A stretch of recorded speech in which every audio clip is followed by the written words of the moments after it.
آؤ میں تمہیں وہ اس بارگاہ پہ لے جاؤں جس نے سب کو شانیں عطا فرمائی ہے۔ حضرت ابوبکر صدیق رضی اللہ تعالیٰ عنہ خلیفۃ المسلمین بنے، خلیفہ بنے تو سویرے جس رات خلیفہ بنے سویرے سر پہ ٹوکری رکھی، منڈی کی طرف جا رہے ہیں۔ حضرت عمر فاروق رضی اللہ تعالیٰ عنہ مولا علی شیر خدا کو کسی نے بتایا کہ وہ تمہارا خلیفہ تو جا رہا ہے مزدوری کرنے، وہ تو جا رہا ہے کمائی کرنے۔ حضرت علی شیر خدا مولا کائنات جناب فاروق اعظم دونوں نے رستے میں روکا کہ ابوبکر کہاں جا رہے ہو؟ فرمانے لگے کام کرنے جا رہا ہوں، مزدوری کروں گا، منڈی میں جاؤں گا، تجارت کرتا تھا اس کو جاری رکھوں گا، بچوں کا پیٹ بھی تو پالنا ہے۔ اب تمہاری حکومت کے پیچھے بچے تو نہیں نا بھوکے مروا لینے، میں نے کچھ کرنا تو ہے۔ حضرت عمر کہنے لگے چلا آ کے بیٹھ، ہم صحابہ کو اکٹھا کرتے ہیں اور مال غنیمت سے تیرا وظیفہ لگاتے ہیں، آپ کو وظیفہ ملے گا ماہانہ، تو آپ بیٹھ کر کے مسجد میں تو ڈیوٹی کریں۔ بیٹھ گئے، مشاورت ہوئی تو حضرت ابوبکر صدیق رضی اللہ تعالیٰ عنہ سے پوچھنے لگے جناب بتلائیے آپ کا کتنا وظیفہ لگایا جائے؟ تو حضرت ابوبکر صدیق فرمانے لگے اتنا لگا دو جتنی ایک مزدور کی تنخواہ ہوتی ہے۔ تو ایک صحابی بول کے بڑے میٹھے اور دھیمے لہجے میں کہنے لگے ابوبکر اگر تیرا گزارا نہ ہوا تو، اگر تیرا گزارا نہ ہوا تو حضرت ابوبکر صدیق فرمانے لگے اگر میرا گزارا نہ ہوا تو میں مزدوروں کی تنخواہوں میں اضافہ کر دوں گا، اگر مزدوروں کے گھر جلنے لگیں گے تو میرا بھی چلے گا، میں ان کی تنخواہیں بڑھاؤں گا صرف اپنی۔ تو مزدور کے حقوق کا تعین کیا۔ سب سے پہلے تو میرے نبی پاک علیہ السلام نے منع فرمایا، فرمایا جس کو مزدوری پر رکھو پہلے اس کے ساتھ اجرت طے کرو۔ حضور صلی اللہ علیہ وسلم نے فرمایا جب تک اجرت واضح نہ ہو جاؤ کسی کو کام پر، جب تک اجرت واضح نہ ہو جائے، مکمل نہ ہو جائے کہ کیا دینا ہے، طے کریں۔ کیا لوگے جو جناب دے دیں گے لے لوں گا، شریعت اس کو پسند نہیں کرتی، محبوب نہیں رکھتی۔ پہلے اس کے ساتھ پہلا حق مزدور کو یہ دیا کہ اس کی اجرت پہلے، بولیے اجرت پہلے اجرت طے ہوگی، یہ پہلا حق ہے۔ اور مزدور کا دوسرا حق کیا بیان کیا میرے نبی پاک نے؟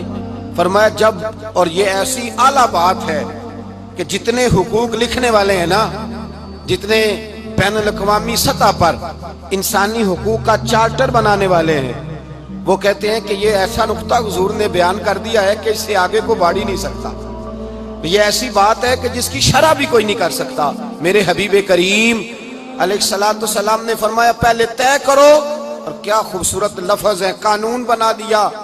فرمایا جب مزدور مزدوری کر لے تو اس کا پسینہ خشک ہونے سے پہلے اسے ادا کر دینا، اس کا پسینہ خشک ہونے سے پہلے اسے اس کی مزدوری دے دو۔ ایک صحابی اپنے خادم غلام کو مار رہے تھے تو میرے نبی پاک تشریف لائے، فرمایا کیوں اسے مار رہا ہے؟ حضور غلطیاں بڑی کرتا ہے۔ تو نبی پاک نے فرمایا جتنا تجھے اس پر اختیار ہے نا اس سے کہیں بڑھ کر میرے رب کو تیرے اوپر بڑا اختیار ہے۔ کہا حضور یہ بڑی غلطی کرتا ہے، میں آخر کتنا معاف کروں؟ تو حضور نے فرمایا اتنا معاف کر جتنا میرا رب تجھے معاف فرماتا ہے۔ پتہ ہے تیری صبح سے لے کر شام تک کتنی کوتاہیاں ہیں، درگزر کا حکم دیا۔ پہلا حق یہ دیا مزدوری طے کرو، دوسرا حق یہ دیا پسینہ خشک ہونے سے پہلے ادا کرو، تیسرا حق یہ دیا کہ اس سے درگزر کرو، غلطی ہو جائے تو درگزر کرو۔ تو یا رسول اللہ مزدوری کتنی دیں؟ میرے نبی پاک بخاری مسلم حضور سید عالم صلی اللہ علیہ وسلم نے فرمایا مزدور کا حق بیان کیا نبی پاک نے، اور ایک بات ارشاد فرمائی تو اس کے اندر کئی پہلو، ایک حدیث میں کئی پہلو بیان فرمائے۔ حبیب پاک نے فرمایا جیسا تم کھاتے ہو ویسا ہی اسے، بھئی بس ختم ہو گئی بات، اتنی بڑی بات کر دی سرکار نے۔ کبھی دیکھا ہے آپ نے کہ مزدور کو ایسے کھلایا جا رہا ہو جیسا مالی کھا رہے ہیں؟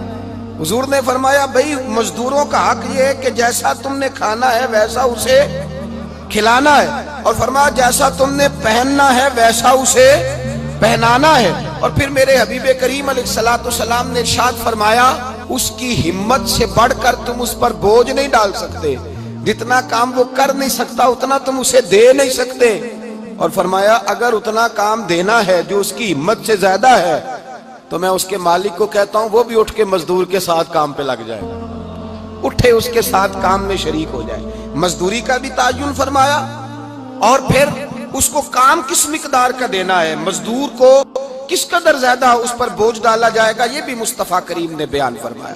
فرمایا جو لا یکلف اللہ نفسا الا وسعها، اللہ بھی تم پر وہ بوجھ نہیں ڈالتا جو تم اٹھا نہیں سکتے، تو کسی مزدور کو تم ایسا کام نہیں بتاؤ گے۔ حضرت عثمان غنی رضی اللہ تعالیٰ عنہ ایک دن حضرت عمر فاروق سے کہنے لگے عمر بس کر دے یار، تیرے بعد بھی تو لوگوں نے خلیفہ بننا ہے، کیسے کوئی تیرے رستے پہ چلے گا؟ تو حضرت عثمان غنی سے جناب عمر کہنے لگے کیا ہو گیا؟ آپ فرمانے لگے کل میں دیکھ رہا تھا کہ لوگ باغ میں مزدوری کر رہے تھے اور آپ امیر المومنین ہو کے ان کا ہاتھ بٹا رہے تھے، ہاتھ بٹا رہے تھے۔ تو حضرت عمر کہنے لگے بوڑھے تھے، بیمار تھے، مزدوری کر رہے تھے تو پسینہ بہہ رہا تھا، کیا ہو گیا اگر تھوڑا سا میں نے ساتھ دے دیا؟ حضرت جناب سیدنا فاروق اعظم یہ لفظ کہتے ہوئے رو پڑے۔ آپ فرمانے لگے میں کسی بادشاہ کا شہزادہ نہیں، میں بھی اسی باپ کا بیٹا ہوں جو اونٹ چرا کے گزارا کیا کرتا تھا۔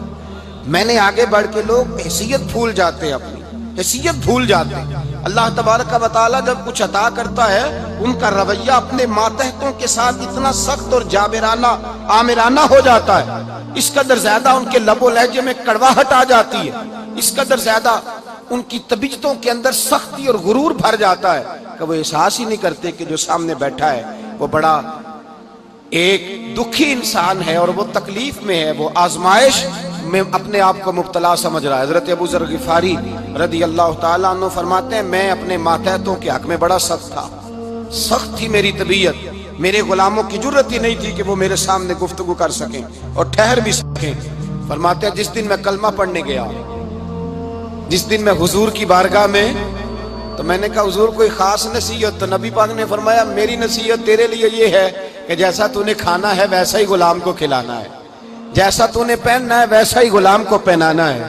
حضرت ابو ذر کہتے ہیں جو میرے اندر کمی تھی وہی میرے نبی نے نصیحت کر دی، جو میرے اندر کوتاہی تھی وہی غیب جاننے والے رسول نے بتلا دی۔ فرماتے ہیں میں گھر گیا، جب میں جاتا تھا تو ملازموں کا سانس خشک ہو جاتا تھا، وہ کانپنے ہانپنے لگتے تھے کہ جانے اب یہ کیا کرے گا۔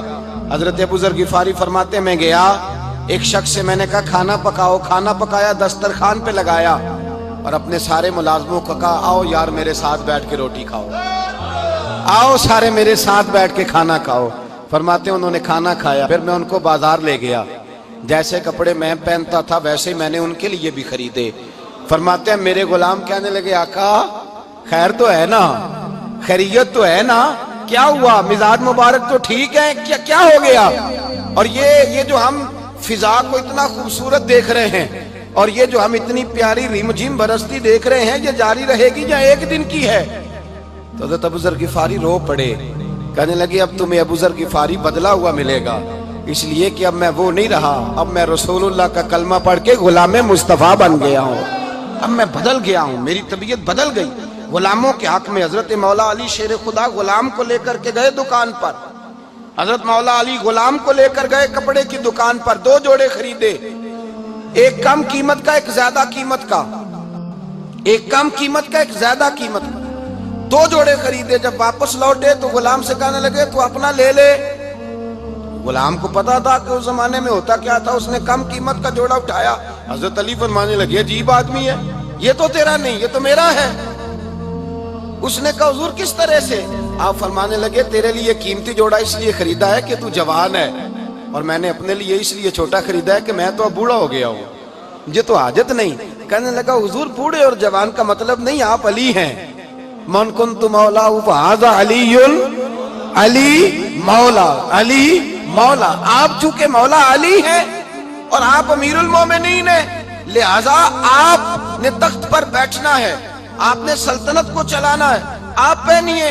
حضرت علی فرمانے لگے تو میرا غلام بنا ہے نا، تو نے ابھی میرے نبی کا دیدار نہیں نہ کیا، تو بعد میں آیا ہے نا، اگر تو اس دور میں ہوتا تو جان جاتا کہ یہ عمل میرا ہے، پر اس کے پیچھے جو نصیحت کے پھول ہیں وہ مصطفیٰ کے عطا فرمائے۔